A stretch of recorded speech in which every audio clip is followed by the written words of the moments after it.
Differentiate tan inverse x with respect to x. हमें क्या करना है, हमें भाई साहब टेन इनवर्स एक्स का डेरिवेटिव करना है विद रिस्पेक्ट टू एक्स। तो कैसे करें, देखो सबसे पहले हम लोग इसको मानेंगे कि लेट ये है वाई नाम से कोई फंक्शन है, वाई बराबर टेन इनवर्स एक्स। अब क्या मैं इसको अगले ही स्टेप में डेरिवेट कर सकता हूँ विद रिस्पेक्ट टू एक्स? नहीं कर सकता। क्यों?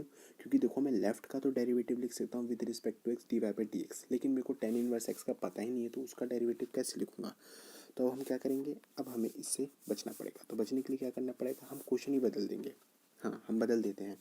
बदलेंगे कैसे, देखो y बराबर टेन इनवर्स एक्स है, तो x की वैल्यू क्या बनेगी, x की वैल्यू निकालने के लिए टेन इनवर्स को लेफ्ट साइड में भेजना होगा। तो टेन इनवर्स लेफ्ट साइड में आके क्या बनेगा, टेन, और जो भी ऑलरेडी होता है वो कहाँ पहुँच जाता है, उसके एंगल में। अब देखो क्या अब मैं इसको डेरिवेट कर सकता हूँ विद रिस्पेक्ट टू एक्स? हाँ अब हम लोग इसको डेरिवेट कर सकते हैं, क्योंकि अब इधर कोई सी भी ऐसी वैल्यू नहीं है जिसका डेरिवेटिव हमें ना पता हो। तो कैसे करेंगे इसको, अब हम लोग करेंगे with respect to x derivate. तो देखो टेन का डेरिवेटिव क्या बनेगा, टेन का तो डेरिवेटिव होता है सेक स्क्वायर वाई, और फिर उसके बाद वाई का भी तो करेंगे। तो वाई का डेरिवेटिव क्या आएगा, वाई का डेरिवेटिव आएगा d y by d x बराबर एक्स का डेरिवेटिव कितना होता है, एक्स का डेरिवेटिव होता है वन। तो यहाँ से d y by d x की वैल्यू कितनी आ जाएगी, d y by d x की वैल्यू आ जाएगी वन अपॉन में सेक स्क्वायर वाई। ठीक है, बताओ क्या हमारा आंसर सही है? नहीं, ये आंसर बिल्कुल भी जायज़ नहीं है, ये बिल्कुल भी सही नहीं है, ये दुरुस्त नहीं है। क्यों नहीं है? क्योंकि देखो हमारा जो क्वेश्चन था वो था एक्स में डिफाइन, तो आंसर भी तो कम से कम एक्स में आना चाहिए, वाई में कैसे छोड़ सकते हैं, ये नाराज हो जाएगा। तो हम इसको क्या करना पड़ेगा, एक्स में लिखना पड़ेगा। तो d y by d x क्या बनेगा, d y by d x बनेगा वन अपॉन सेक स्क्वायर, और वाई हमारा क्या है, वाई हमारा है टेन इनवर्स एक्स।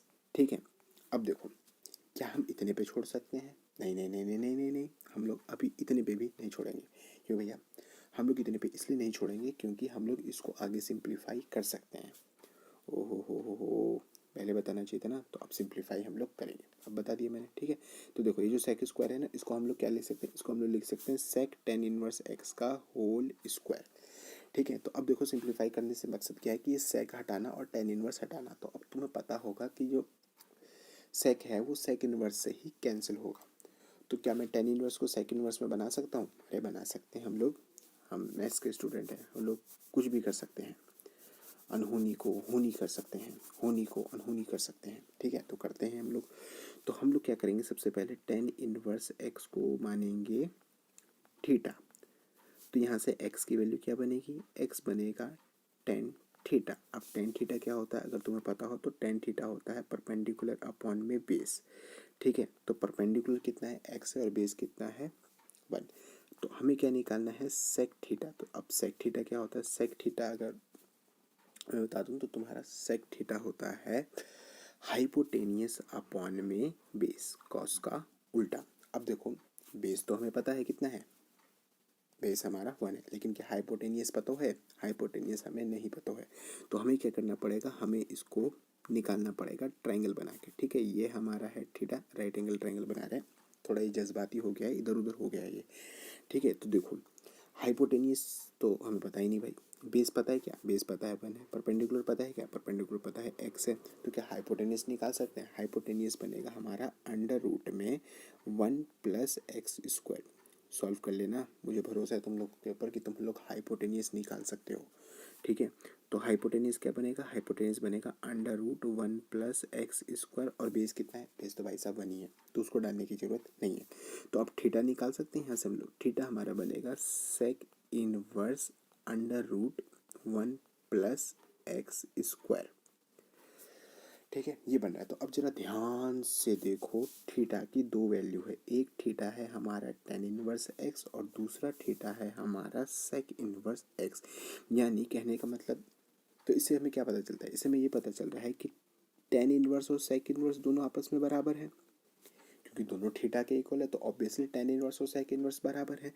तो इसका मतलब ये जो यहाँ पर टेन इनवर्स है नीचे नीचे, वहाँ पर मैं टेन इनवर्स को हटा के क्या लिख सकता हूँ, सेक इनवर्स लिख सकता हूँ, है ना, क्योंकि दोनों के दोनों आपस में बराबर है। तो क्या करें हम लोग, हम लिख देंगे, और क्या, जब लिख सकते हैं तो लिखेंगे, टाइम क्यों बर्बाद करेंगे। तो अब हमारा d y by d x क्या बनेगा, d y by d x हमारा बनेगा वन अपॉन सेक, और अंदर क्या लिखेंगे, अंदर लिखेंगे सेक इनवर्स अब बन जा, हाँ, अंडर रूट 1+x²। और इसका क्या है, इसका हमारे पास बाहर होल स्क्वायर पड़ा हुआ है अगर याद हो तो, ठीक है।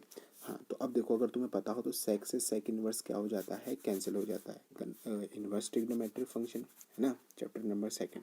तो अब यहाँ से क्या बचेगा, यहाँ से बचेगा dy/dx इक्वल्स टू 1/√1+x² का होल स्क्वायर, ठीक है।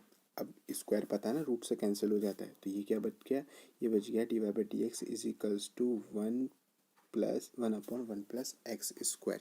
तो अब बताओ y हमने किसको माना था, y हमने माना था tan इनवर्स x को। तो अगर मैं यहाँ पर y की वैल्यू पुट करता हूँ जो कि है tan इनवर्स x, तो देखो पढ़ के ये क्या बता रहा है, ये बता रहा है d/dx of tan inverse x, यानी derivative of tan inverse x with respect to x क्या होता है, 1/1+x²।